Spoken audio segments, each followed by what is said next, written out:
再来看关系到8,000块现金的特别预算案，这礼拜特别开始进行调研协商。有立委是针对系统的设计甲宣传的费用，这部分的预算就要3亿3千多万，要跟财政部长应该就要有详细的说明。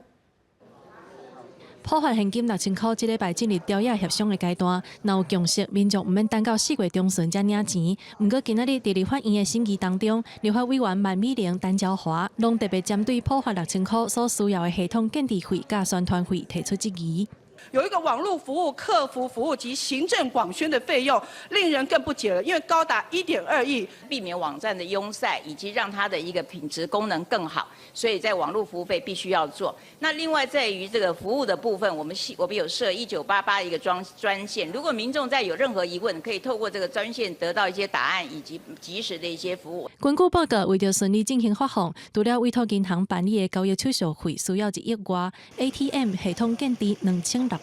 万，搁有网络、电话服务甲宣传嘛需要1亿外。立委陈椒华认为 ，ATM 系统的建置若用一摆就无甲再用，实在无符合效益。财政部长解释 ，ATM 的确有必要。为了民众方便领取，这个有必要去做的，因为 ATM 是大家可以最接近的地方，比如说4大超商的，还有台北捷运的都有，那将近有25000台，让民众可以最方便的领取，我想这是必要的。陈椒华认为，网络、电话宣传甲 ATM 建置的费用应该阁需要参详。万美玲嘛一再强调，爱将钱用伫需要的所在。部长回应，针对这部分会量早补充书面的报告。记者麦上英、曾俊佑台北报道。